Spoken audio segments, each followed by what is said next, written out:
Amém? Nós temos uma palavra no Velho Testamento, também temos essa palavra no Novo Testamento, que é a palavra santo. Amém? E santo significa que algo ou alguém foi separado para Deus. E é um princípio, quando nós estudamos teologia, na matéria da hermenêutica, que é o princípio da primeira menção. A pastora Luiz fala muito sobre isso. E de acordo com esse princípio, que é o princípio da primeira menção, a primeira menção de um termo na palavra, na Bíblia, ela determina em linhas gerais o seu sentido no restante da Escritura. E a primeira menção de santo está em Gênesis. Eu quero que você abra Gênesis capítulo 2, versículo 3, o primeiro livro, é muito fácil de encontrar, e lá está escrito assim: e abençoou Deus o sétimo dia e o santificou, porque nele descansou de toda a sua obra que havia criado. Amém? Deus não descansou porque estava cansado. E lemos na semana passada, ele diz assim, o texto de Isaías: Deus não se cansa, Deus não se fadiga. Amém, queridos? Mas Deus descansou porque toda a sua obra estava terminada, consumada. E observe aqui, queridos, que a primeira menção de santidade feita na palavra de Deus, ela está ligada, diga comigo, ligada, diga associada, diga ao descanso. Amém? O descanso é a coisa mais santa que podemos fazer. Descansar é a coisa mais santa que podemos fazer. E a melhor santidade é descansar no Senhor, na presença de Deus. Ele é o fator, o descanso no Senhor, que nos traz a graça, o favor. A primeira menção agora da palavra graça, também vimos isso na semana passada, está em Gênesis capítulo 6, versículo 8, onde se diz que Noé achou graça diante de Deus. Diga: Noé achou graça diante de Deus. Noé achou graça diante de Deus. Mas a revelação aqui, dessa primeira menção da palavra graça, queridos, a revelação ela está oculta no nome Noé, Noa, que significa descanso. E isso equivale a dizer que o descanso achou graça diante do Senhor. Preste atenção no que eu vou dizer agora. Quanto mais vivemos no descanso, mais a graça de Deus vem sobre as nossas vidas. Quanto mais a nossa casa vive no descanso, mais a graça de Deus vem sobre a nossa casa. Quando falamos de descanso, eu mencionei isso aqui também, uma introdução. Quanto mais falamos de descanso, quando falamos de descanso, evidentemente não estamos falando de deixar de trabalhar ou viver de um modo passivo. Antes nós estamos nos referindo ao descanso da alma. Diga comigo assim: por que estás atribulado? Porque estás atribulado. Por que estás afadigada? Porque estás afadigado. E por que te perturbas Porque te perturba dentro de mim? dentro de mim. O salmista está falando com a sua alma. O salmista está falando com o seu interior. A afadigado, atribulado, ansioso, perturbado, inquieto, agitado. Muitos vivem cheios de ansiedade, muitos vivem cheios de angústia, muitos vivem cheios de preocupações, e isso os tira do descanso. Esse estado, ouça, que estado é esse? Esse estado de ansiedade, esse estado de angústia, esse estado de preocupação, esse estado de agitação, de inquietação, ele é mau aos olhos de Deus.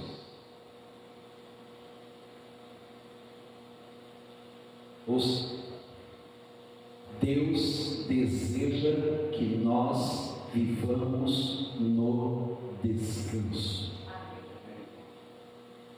Para vivermos dias felizes e anos prazerosos, precisamos aprender a viver no descanso da graça.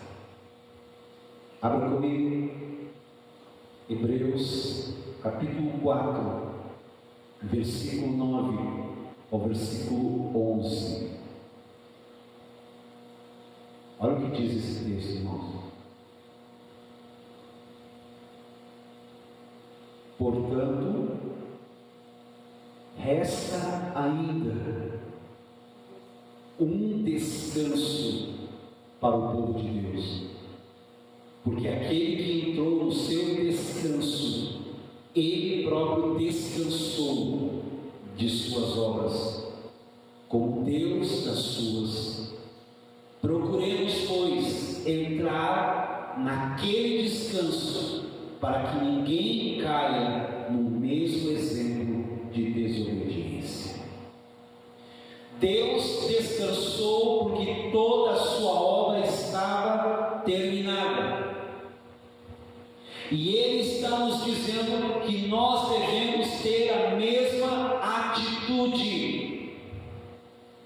Quando entramos no descanso de Deus, é impressionante como fazemos todo o nosso trabalho sem estresse, ou sem ansiedade, ou sem a preocupação. Eu sei quem eu estou louvando, eu sei quem eu estou adorando, eu sei a quem estou rendendo graças, eu sei com quem eu estou falando em oração, e eu sei que os olhos do Senhor me contemplam, eu sei que os ouvidos do Senhor me ouvem, e eu sei que as mãos do Senhor estão sempre estendidas e prontas para me abençoar.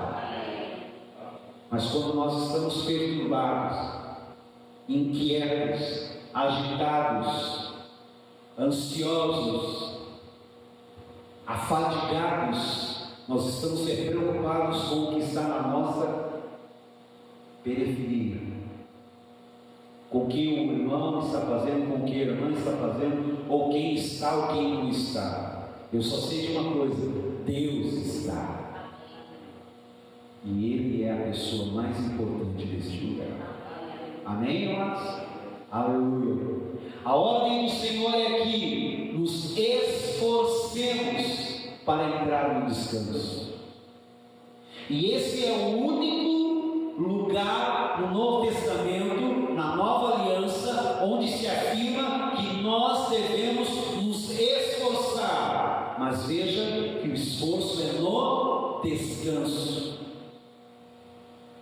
Estão aqui? Estão aqui mesmo? Aleluia. Nós mencionamos isso em oração. Efésios capítulo 2, versículo 4 a 6. Hoje nós estamos assentados com Cristo nos lugares celestiais. Diga comigo: eu estou assentado com Cristo nos lugares celestiais. Queridos, essa é a sua posição, essa é a minha posição, essa é a nossa posição. Diga mais uma vez: hoje eu estou assentado com Cristo nos lugares celestiais.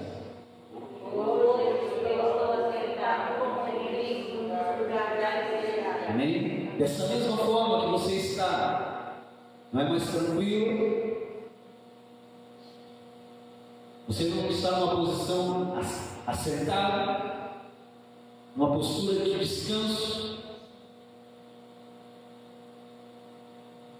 O assentar-se é a posição de descanso. Quando você está declarando que você está assentado com Cristo nos lugares celestiais, você está dizendo: eu estou descansando com Cristo.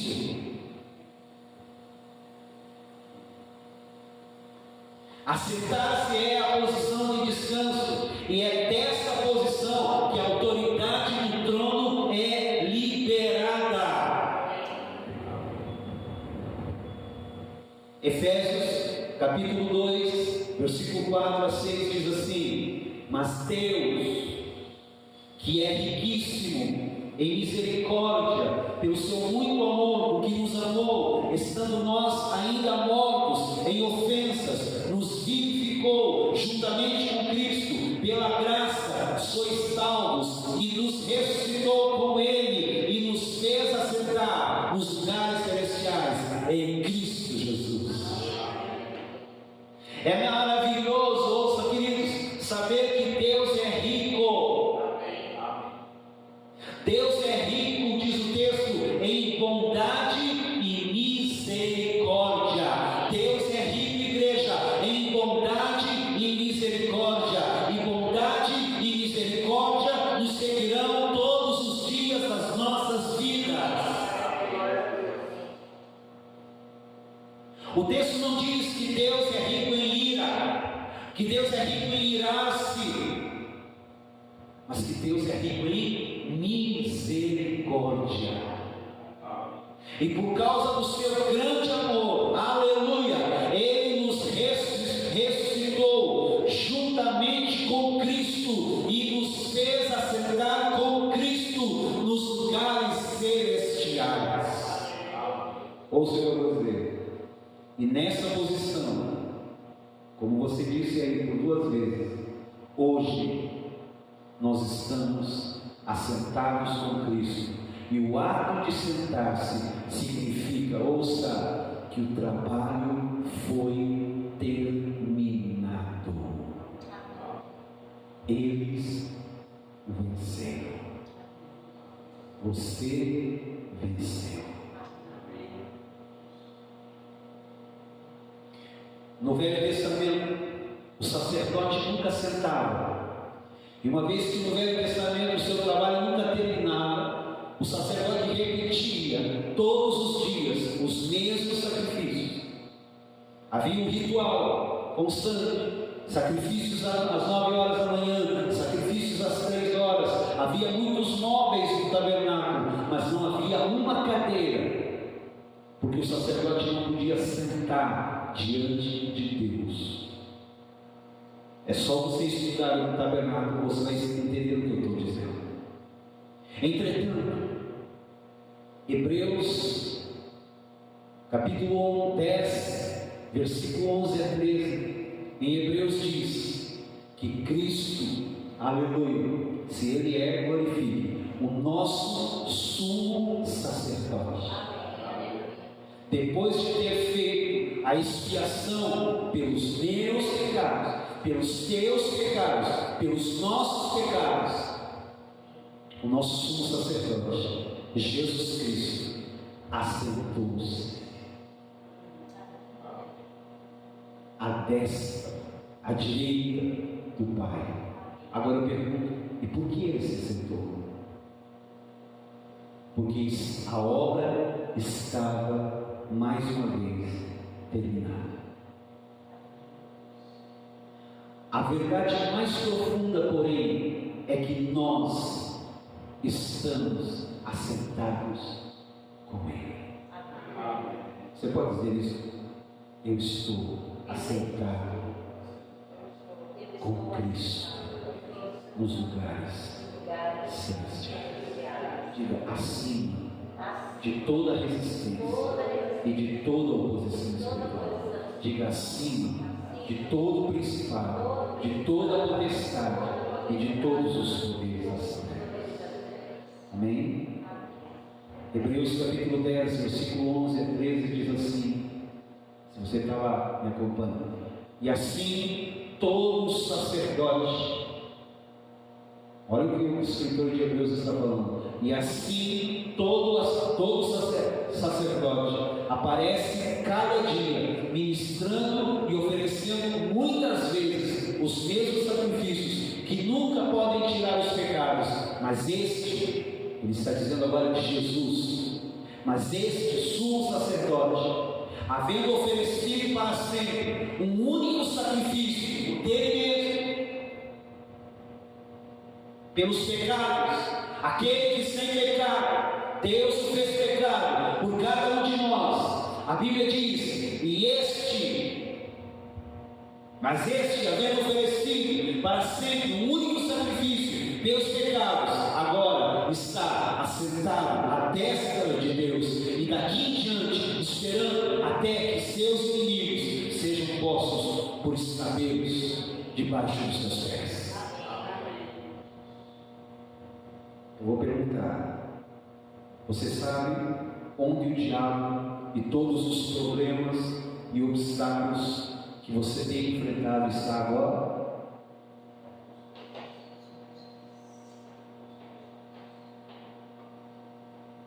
Se você não souber, é porque você não sabe que a obra está terminada. E se você não sabe que a obra está terminada, então você não está no descanso de Deus. Porque se você estiver no descanso de Deus, você sabe que a obra está terminada. E se a obra está terminada, todos os obstáculos que você tem enfrentado, todos os problemas que você tem enfrentado, estão debaixo dos pés de Deus. E se você está em Cristo Jesus, assentado nos lugares celestiais, todos os teus obstáculos e todos os teus problemas, e o diabo, os principados, as potestades, os poderes das trevas e tudo que você tem enfrentado, lutas espirituais, estão debaixo dos teus pés também.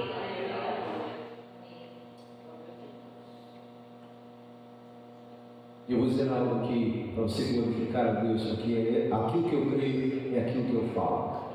O Senhor está acima, muito acima de toda enfermidade.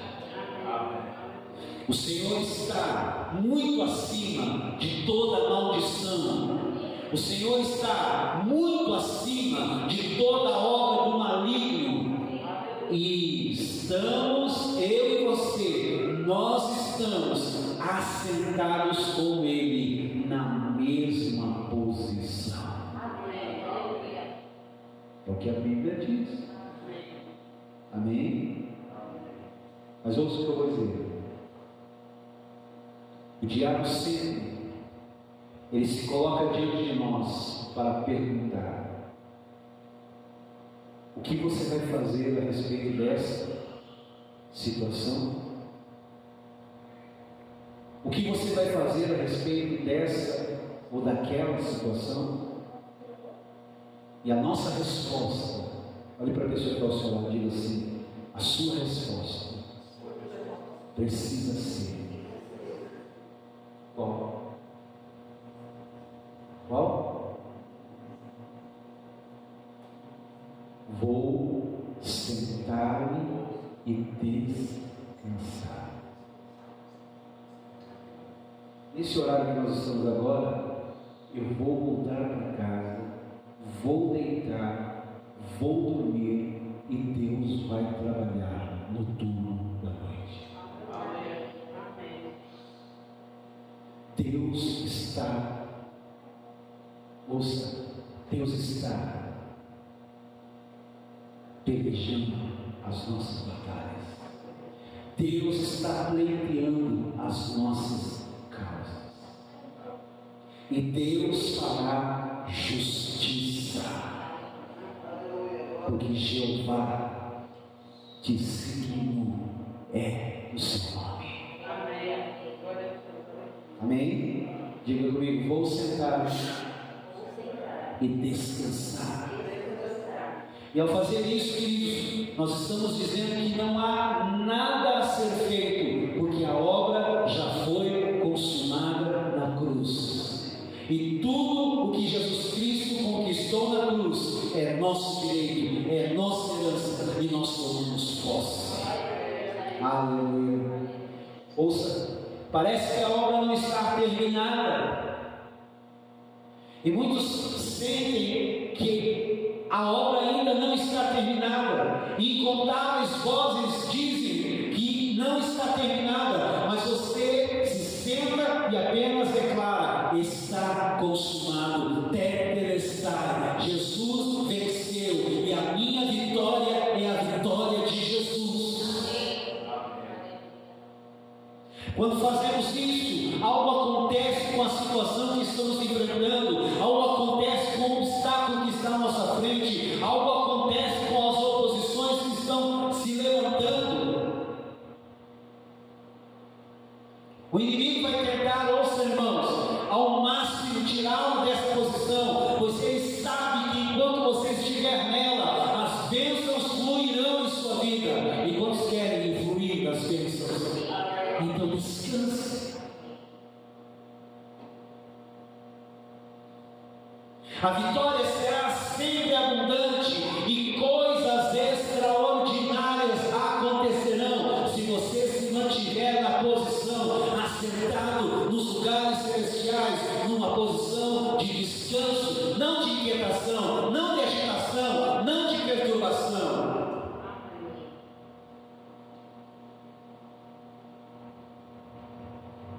O alvo do diabo é fazê-lo ficar tumultuado. O alvo do diabo é fazê-lo ficar atribulado por dentro. O alvo do diabo, queridos, é tirar você do descanso, da paz.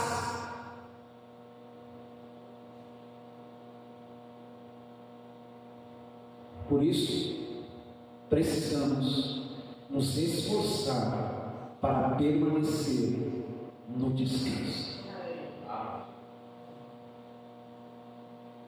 Olhe para mim. Hebreus 3, versículo 12. Você sabe como Deus define o mal?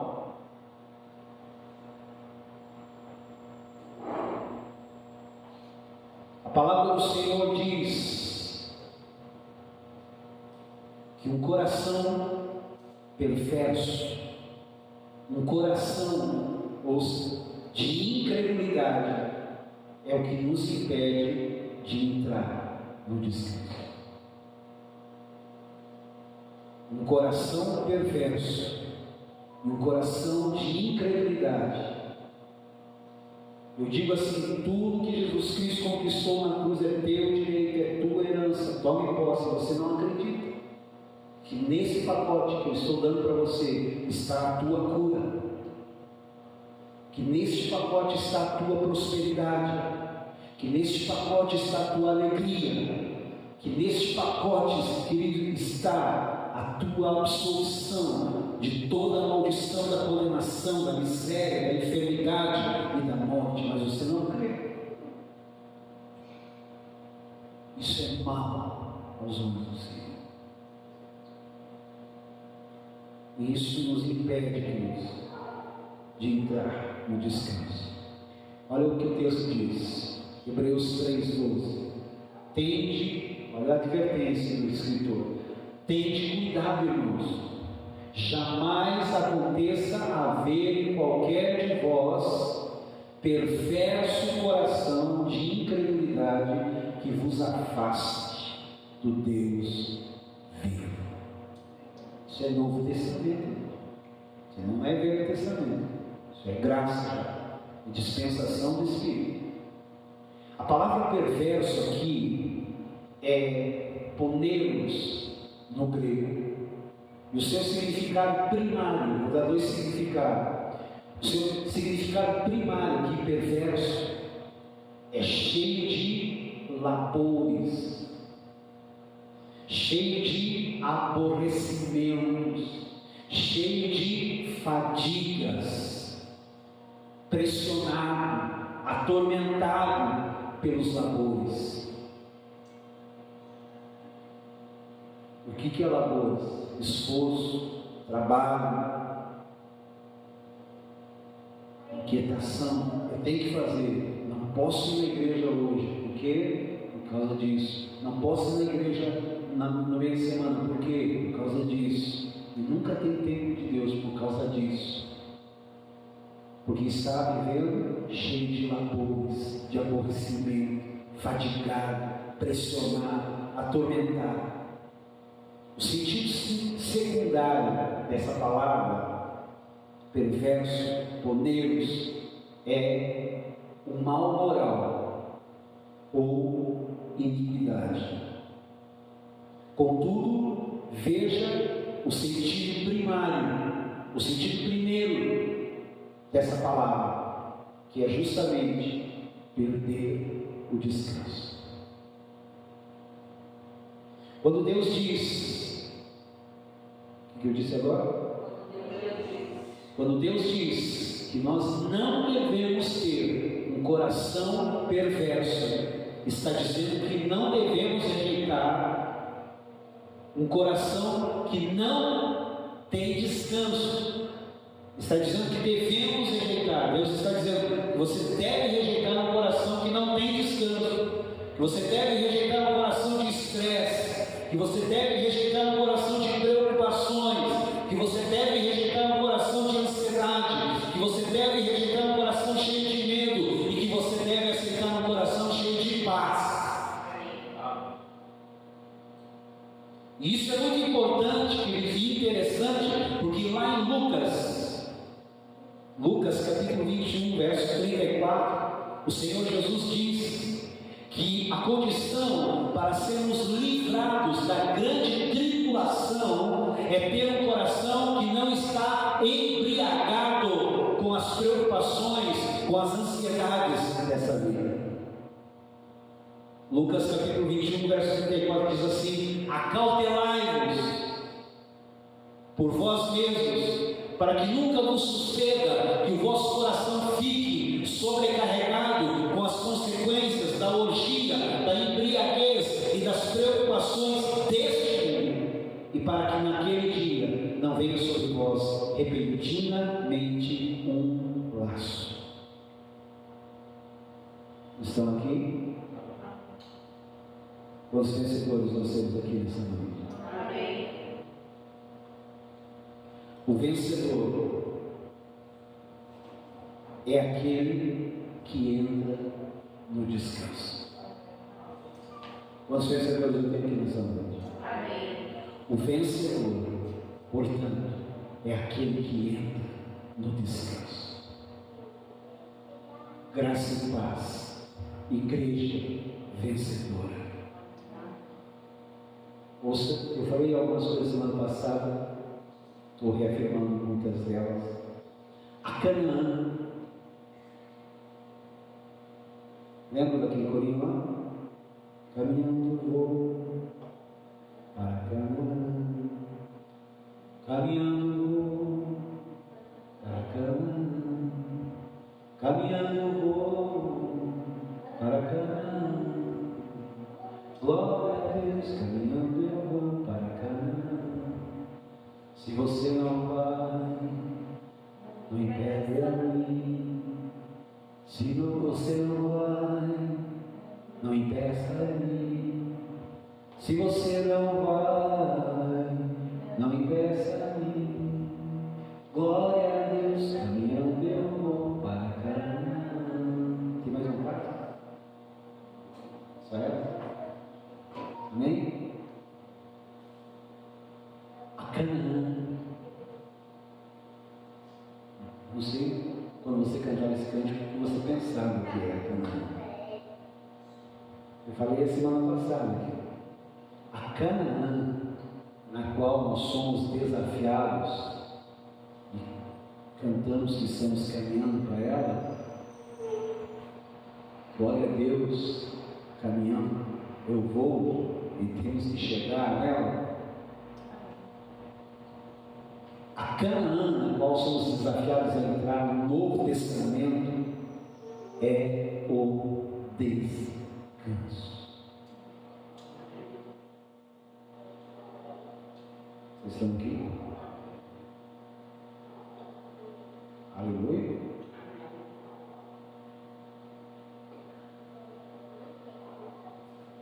Toda religião, ela é baseada no mesmo princípio. E nós temos isso muito forte dentro de nós por causa da religião. Se nos comportamos bem, somos abençoados. Essa é a mentalidade da religião. E a mentalidade que nós muitas vezes carregamos. E por anos ainda pensamos assim. Mas se nos comportamos mal, somos condenados. Todavia, o cristianismo é essencialmente diferente, pois nele, onde abundou o pecado, superabundou a graça. Não ouviu amém? Amém. Quantos cristãos nós temos aqui? Amém. Diga, eu sou um cristão. Então ouça o que eu vou dizer. Um cristão, eu disse o que agora? Um cristão. E você é um cristão, né? Eu sou um cristão, nós somos cristãos. Um cristão jamais, eu disse o que agora? Um cristão jamais deveria aceitar acusação em sua mente em circunstância alguma.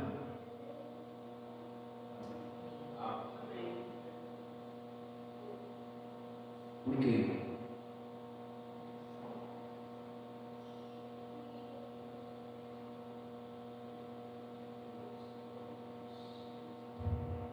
Porque Ele pagou toda a sua dívida.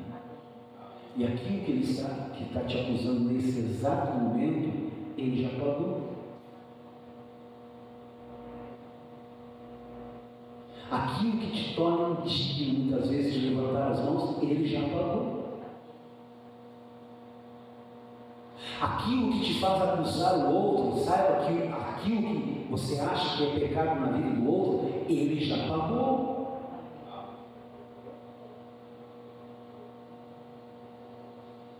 Mas eu estou falando de você, filho, porque nós não somos juízes de ninguém. Um cristão jamais deveria aceitar acusação em sua mente em circunstância alguma. Quando aceitamos a acusação, tendemos a interpretar as circunstâncias que estão ao nosso redor, que estão acontecendo, como juízo divino. E Deus não tem nada a ver com o que está acontecendo.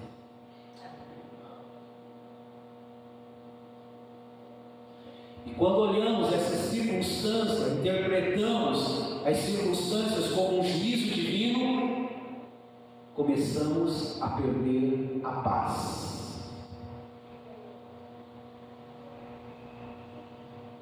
Atos 28, versículo 3 e 4. Veja só. Tendo Paulo ajuntado e atirado à fogueira um feixe de graveiros, uma víbora, fugindo do calor, prendeu-se a sua mão. E quando os bárbaros viram a víbora pendente na mão dele, disseram uns aos outros: olha só, olha a crença deles. E é a crença de muita gente dentro da igreja também. Olha só a crença dele, dizendo assim: certamente este homem é um assassino, porque salvo do mar, do naufrágio, a justiça não deixa viver. Paulo, ele havia sido preso injustamente, passando por um naufrágio. e perdido tudo, e agora uma cobra o havia mordido. No entanto, ele permanece completamente sereno, porque ele não interpreta o amor de Deus pelas circunstâncias.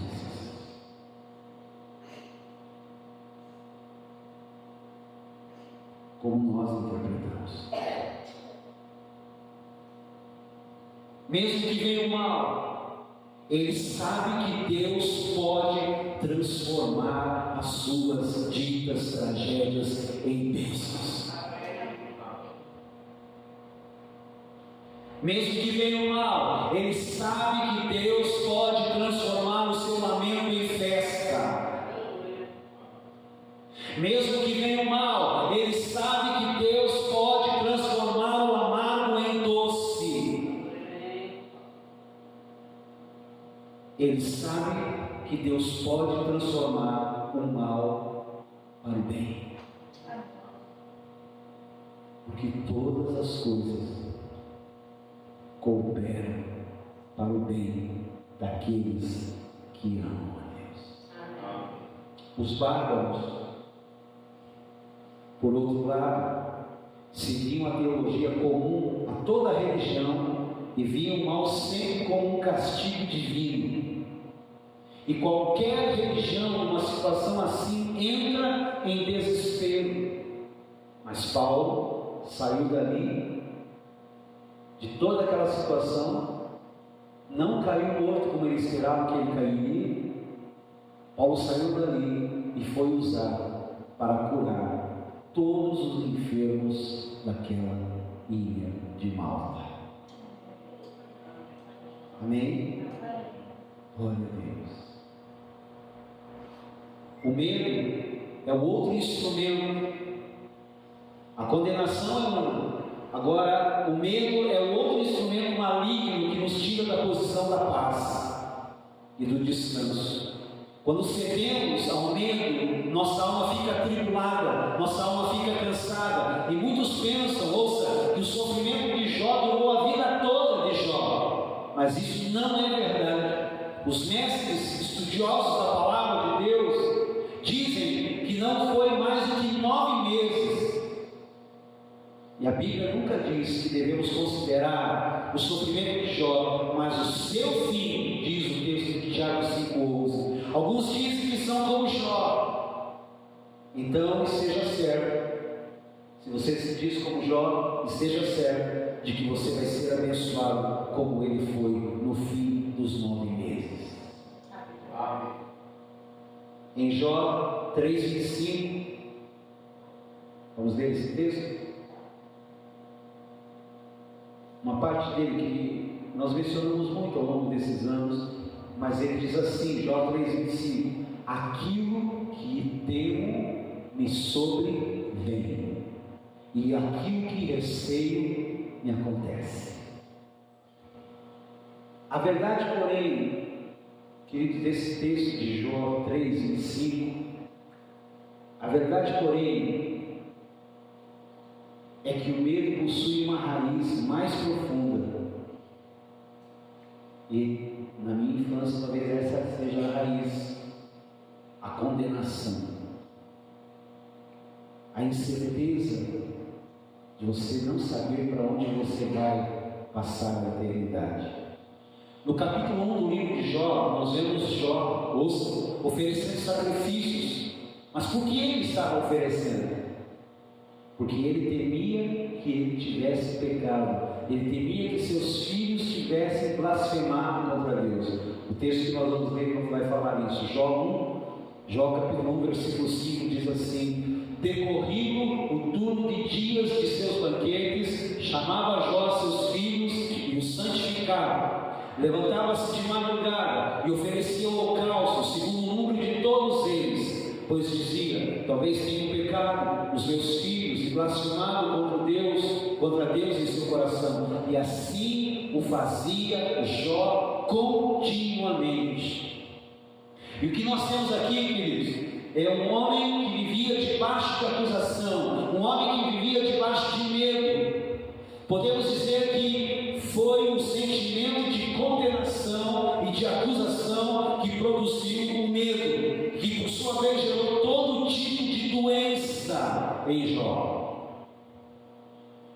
E tudo isso, evidentemente, ouça, veio do maligno.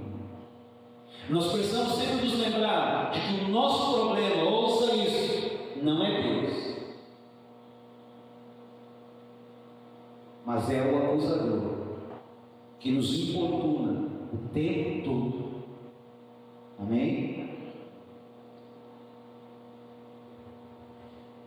Olha só, quero que você abra o teu coração para receber isso nessa noite. Na noite em que Jesus foi traído, algumas horas antes da crucificação, o Senhor foi para um jardim chamado Getsemane e orou. E a Bíblia diz que na sua intensidade de oração, Jesus suou sangue. A primeira área que o Senhor deseja remir em nossa vida é a área do estresse, a área do medo e ansiedade na mente. Essa é a razão por que Ele primeiro derramou sangue no seu suor. Antes da queda, Deus havia dado um trabalho ao homem, portanto o trabalho é de Deus, amém? Porque Ele trabalha também. E depois da queda, no entanto, o Senhor disse ao homem que ele trabalharia com o suor, e do suor do seu trabalho ele ganharia o pão. O suor se tornou símbolo da maldição. O homem hoje trabalha cheio de ansiedade, o homem hoje trabalha cheio de angústia, e por causa disso o Senhor não aceita suor em sua obra. Na casa de Deus, tudo deve ser feito dentro do descanso. Isso está no Velho Testamento também, diz, quanto mais no Novo. Olha só, Ezequiel, abra lá, Ezequiel capítulo 44, versículo 18, diz assim, olha só: por isso as vestimentas, tiaras de linho lhes estarão sobre a cabeça, e calções de linho sobre as coxas, não se cingirão a ponto de lhes vir suor.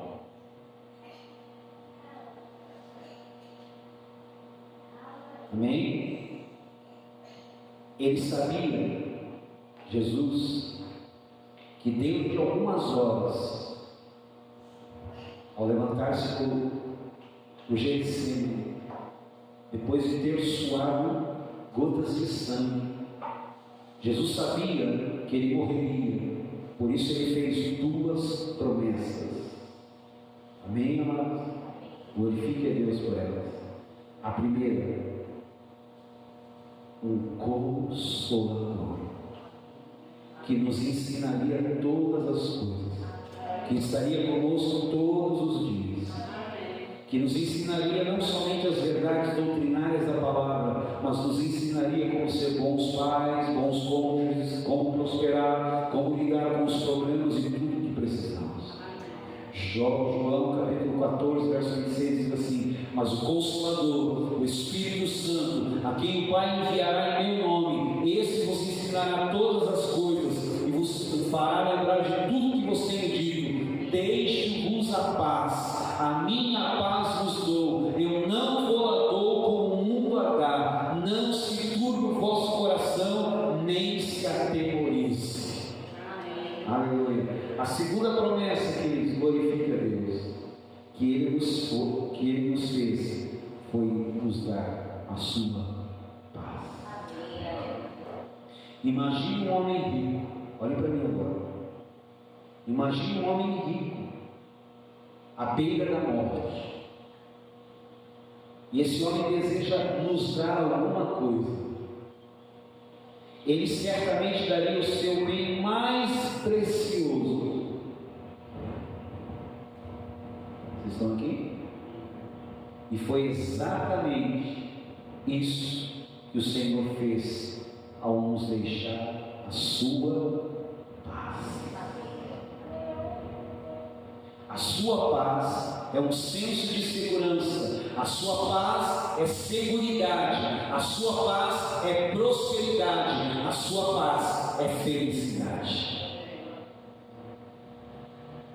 Não importa o tamanho do problema, a gravidade da situação, o quão terrível seja o diagnóstico, o Senhor deseja que nada disso controle o nosso coração. Se o nosso coração permanece na paz, veremos o milagre.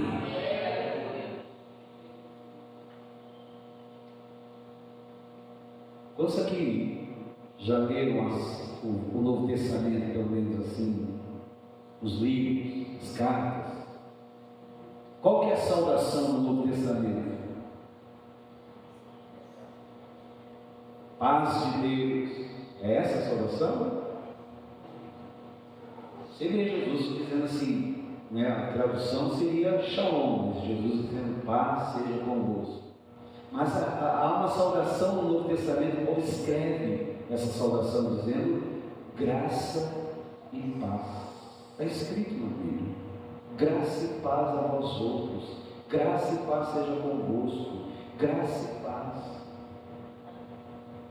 A graça nos dá todas as coisas livremente,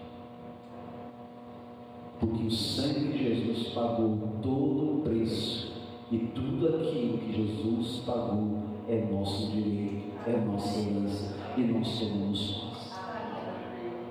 E a paz, ouça, ela mantém todas as coisas que nos são dadas pela graça. Por isso que eu digo aqui que depois da graça, a coisa mais importante nas nossas vidas é a paz. A paz, diga isso, a paz. Diga isso mais forte, a paz mantém o que a graça nos dá. Diga mais uma vez, a paz mantém o que a graça nos dá. Por causa disso, a primeira coisa que o diabo procura fazer é tirar a nossa paz. Antes que possa nos roubar qualquer coisa, ele precisa gerar em nós um coração atribulado. 1 Pedro, capítulo 5, versículo 7 ao versículo 8. O texto diz assim: lançando sobre ele toda a nossa ansiedade, porque ele tem cuidado de nós. Sede sóbrios e vigilantes. O diabo, vosso adversário, anda em derredor como leão que ruge procurando alguém para devorar. Preste atenção nesse texto e no que eu vou falar sobre ele, para encerrar. O diabo não pode, eu disse o que agora? O diabo não pode manipular um crente cheio de paz. Ele anda em derredor, procurando alguém cheio de ansiedade. Quando Davi diz assim: por que estás abatido a minha alma? Por que te perturbas dentro de mim? Ele escreve um versículo também dizendo assim: como o cervo brama pelas correntes das águas, assim suspira a minha alma por ti, ó Deus. E por que o cervo brama pelas correntes das águas? Porque ele está sendo perseguido para ser devorado. Mas quando ele se joga nas águas, o cheiro do seu suor acaba.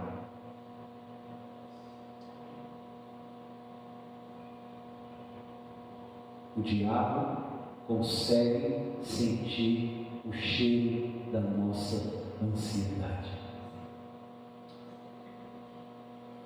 Quando nós perdemos a paz, Ele consegue sentir o cheiro da nossa inquietação, da nossa agitação, da nossa perturbação. O diabo, ele não pode manipular um crente cheio de paz. Então ele anda em redor procurando alguém cheio de ansiedade. Se suas emoções estão sempre agitadas e a sua mente está sempre atribulada, então você se torna comida para o diabo. Se porém você não permite que o seu coração fique angustiado, atribulado, inquieto, agitado, ele não tem espaço na sua vida, porque você está mergulhado nas correntes das águas do Senhor. A estratégia do diabo é levá-lo a pensar que Deus está sempre irado com você. Pelo disso o diabo anda em derredor como um leão que ruge. E por que o diabo age como um leão? O seu objetivo é trazer medo, é nos paralisar, porque o medo, ele paralisa a nossa fé. Provérbios, capítulo 19, versículo 12, diz assim: como o bramido do leão, assim é a indignação do rei, mas seu favor é como o orvalho sobre a erva.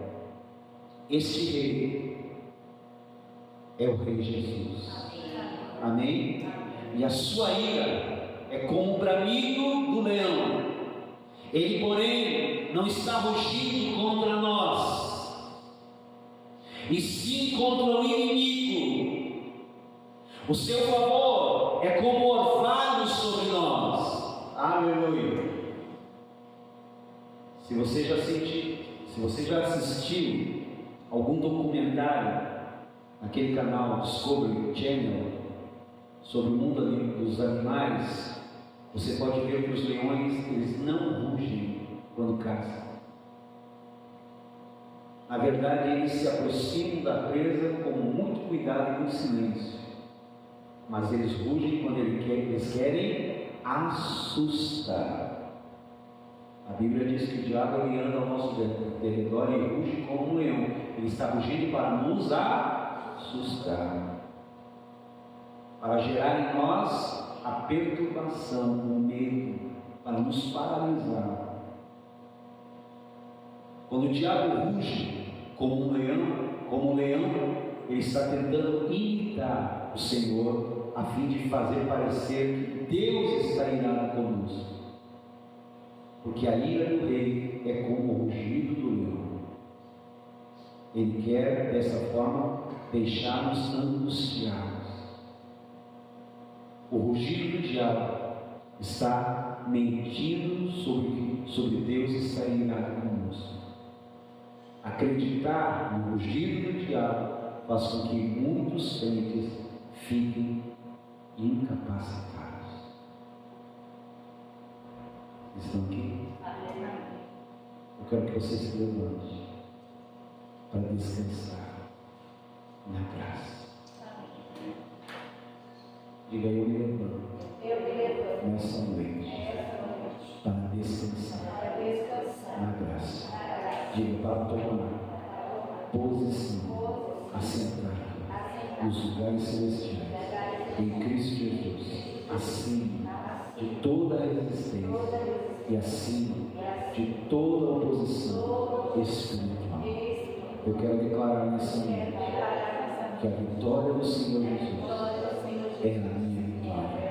Jesus é a minha vitória, e vitória é a minha história. Diga: pelo sangue do Cordeiro, pelo sangue da nova e eterna aliança, eu sou lavado, comprado, remido, e tenho uma eterna redenção.